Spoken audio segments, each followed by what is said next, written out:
dhambi unazozitenda. Wewe ni mzinzi, wewe ni mlevi, wewe ni shoga. Pana sasa mashoga na wasagaji wote wapo, si sawa? Ila kama huko hawaamila ni neno la Mungu. Tangu enzi za Sodoma na Gomora si walikuwepo? Enzi za Sodoma na Gomora walikuwepo. Watu walijichanganya wakaishi wanavyotaka. Mwanaume na mwanaume walilala kitanda kimoja na walifanya uasi. Mwanamke na mwanamke walilala kitanda kimoja, walifanya uasi. Sodoma na Gomora Mungu akaiteketeza. Kwa nini? Kwa sababu watu wameasi. Watu wamekwenda mbali na Mungu, wamegeukia njia zao wenyewe. Katika Warumi anasema sura ya 1 ile mstari ya 26, Mungu akajifanya kama haoni, lakini ipo siku na wakati ambao Mungu ataachilia hukumu juu ya watenda mabaya wote, awe mwanaume awe mwanamke. Ipo siku ya hukumu ya waovu. Biblia imesema atendaye dhambi ile roho yake haitasalimika, lazima ife. Mungu atuhurumie sana. Namna hii tunavyokaa mara nyingi huwa tunapenda kutazamana na kuangaliana tukiwa tumekaa namna hii. Mahali pa msiba namna hii tumeona. Sisi wote ni mashahidi. Hata kama kuna mlevi hapa huwezi kujua kama yupo. Kama kuna mzinzi huwezi kujua kama yupo. Kama kuna mchawi huwezi kujua kama yupo. Wote tunakuwa watakatifu. Maana nini? Hofu ya kifo ndani ya watu. Usihofu kifo, wewe hofu dhambi. Mungu atuhurumie sana. Biblia inasema hofu dhambi, usihofu kifo. Kifo kimetokea baada ya dhambi kuingia duniani. Hakuna atakayekwepa kifo. Kipo. Ulizaliwa na kikuta, tumezaliwa tunakikuta, na ataondoka mmoja baada ya mwingine. Kifo kipo mpaka dakika ya mwisho. Mungu atuhurumie sana. Kwa hiyo Biblia inaposema roho itendayo dhambi ndiyo itakayo kuangalia roho yako ni namna gani inavyoishi, ni namna gani unavyotembea, ni namna gani unavyoishi, unatenda nini katika maisha yako. Je, unatenda yaliyo haki mbele za Mungu au umeishi unavyotaka kwenye dhambi yako unayoijua wewe? Roho yako haitasalimika. Maana yake anapozungumzia hivyo ni kwamba wakati ule parapanda ya Bwana itakapolia, ipo parapanda italia, watakatifu wataisikia na wao watainuka. Wanapoinuka inategemeana na namna gani walivyokufa. Maana sote tumekufa. Pale mjini nimesema kwamba maisha tunayoyatengeneza leo, mwenye haki, mwenye dhambi, unayoyatengeneza leo ukiwa hai, ndio utakaoishi kwayo baadaye. Kifo hiki cha mwili ambacho tunamsindikiza mama yetu, hiki kifo ni cha kutoka katika mwili, ila ana maisha yanaendelea ambayo hatuwezi kuishi pamoja. Mpaka umetoka katika mwili umekwenda huko, lakini maisha yanayokwenda kuishi ameyatengeneza mwenyewe. Amina. Wewe umetengeneza nini? Maisha yako ya baadaye yakoje? Huwezi kukwepa. Kila mtu apandacho ndicho atakacho. Maana yake maisha unayoyaandaa sasa ndio yatakufanya uishi baadaye. Utaishi. Anaposema roho itendayo dhambi ndiyo itakayokufa, maana yake roho yako lazima iingie katika hukumu kulingana na matendo yako. Pale mwisho anasema anayetenda mambo ya haki na kuishi vizuri, huyo hatakufa. Jina la Bwana. Maana yake akifa mtakatifu wa Bwana, tunapomlaza kaburini, ule ni mwili, yeye amepumzika. Haleluya.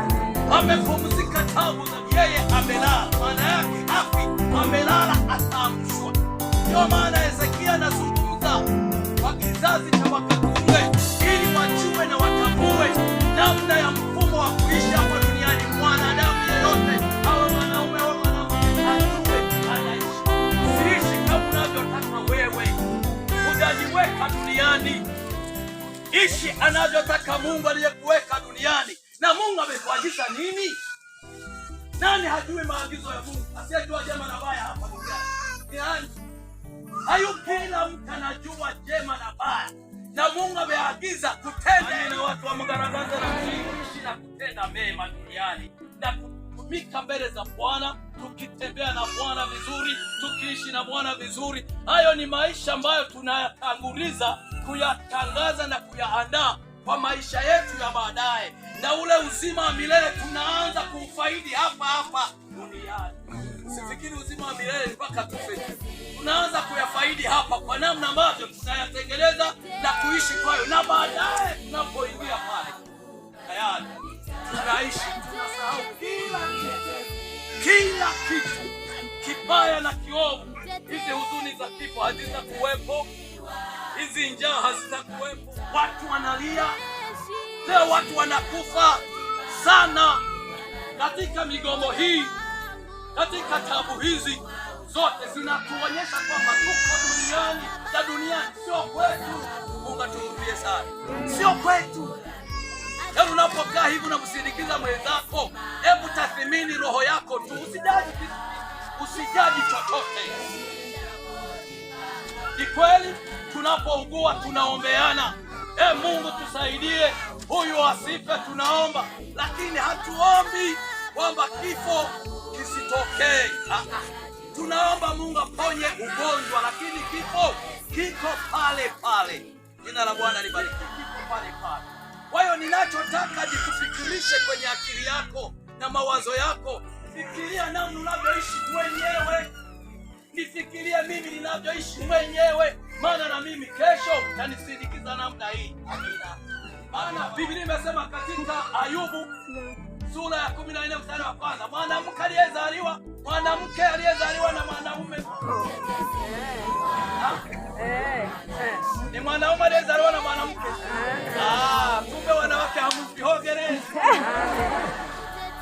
Maana ni kweli nimebadilisha kwa sio hivyo. Maana yake ni sisi tunapokuwa. Biblia imesema Ayubu 14 mstari wa kwanza, mwanaume aliyezaliwa na mwanamke siku zake za kuishi ni nyingi, ni chache, nazo zimejaa furaha na amani. Jamani, mateso na taabu. Nani anapenda sana? Bora tujiondokee sasa. Hataki kukafuria, ila kuondoka lazima. Sawa mbele. Utaondoka. Mwanaume aliyezaliwa na mwanamke siku zake za kuishi hapa duniani ni chache. Nazo hizo na ukaji wake zimejaa taabu na shida, wapendwa. Lakini angalia sasa, kuishi kwa taabu, niishi kwa taabu, halafu ninapokufa niendelee na taabu ile ile. Lipi bora? Niendelee na taabu au niendelee na furaha? Si furaha ndio nzuri jamani. Sasa hiyo furaha ambao unapaswa uendelee nayo, ambao unapaswa niendelee nayo, ni mimi naitengeneza mwenyewe mapema. Sasa unaitengenezaje? Ndio hapo tunawaelekezeni mapema, wapendwa. Na sisi ndio mitume na manabii wa kizazi cha leo. Usisubiri wakina Elia, wakina Ezekieli, hawa wakina Musa, no, hawapo. Ni hawa wakina mchungaji Idi, wakina mchungaji kutoka Mwanza, na hawa watumishi wote wako kwenye safu. Hawa usipowasikiliza wao, hakuna aliyekufa kwenda kaburini atoke tena aje aseme, jamani, mimi ndo nimejisikilizia mwenyewe, nimeona mwenyewe, nimetoka huko, naomba muache hayo haji. Usiponisikiliza ukawasikiliza hawa vijana wa siku hizo, wamesema nimekula halafu utoboe. Sawa vijana, utoboe mbinguni ukanyali. Alipe uzima wa milele, kuni kuangalia wateule wako. Pokea sifa, heshima, utukufu na adhama bila wewe, kwa Yesu Bwana Mwokozi wetu. Amen. Amina.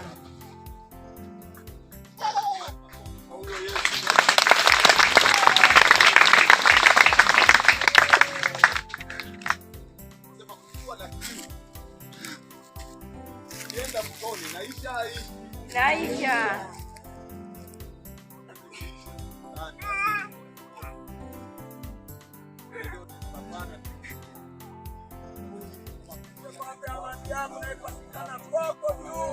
Duniani hakuna amani kitu kwako, iko amani ya kweli inayowafanya watu wako watiwe moyo, wafarijiwe, wawe na matumaini ya kutazama wewe uliowaleta duniani kwa makusudi yako.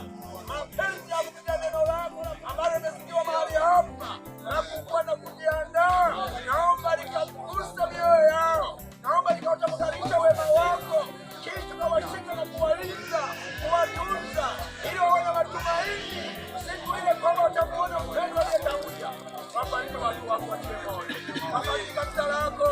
bariki kila mmoja, bariki ndugu na jamaa na marafiki wote, na wewe Yesu Bwana wa milele hai.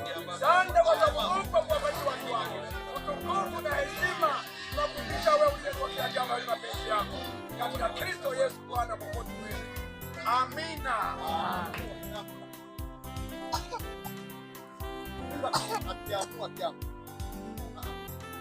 Naye akishasema kwamba asiyetenda mema atakufa tu. Hivi kuna mtu hapa anajua anakufa lini jamani? Si wote hatujui. Ametuambia wakule ndani, akasema marehemu huyu alienda kama anavyoenda hospitali mara kwa mara, na watu wakajua kwamba ameenda, lakini muda wote anarudishwa au anarudi mwenyewe, na alienda anatembea mwenyewe, sio akubebwa kwenye machela.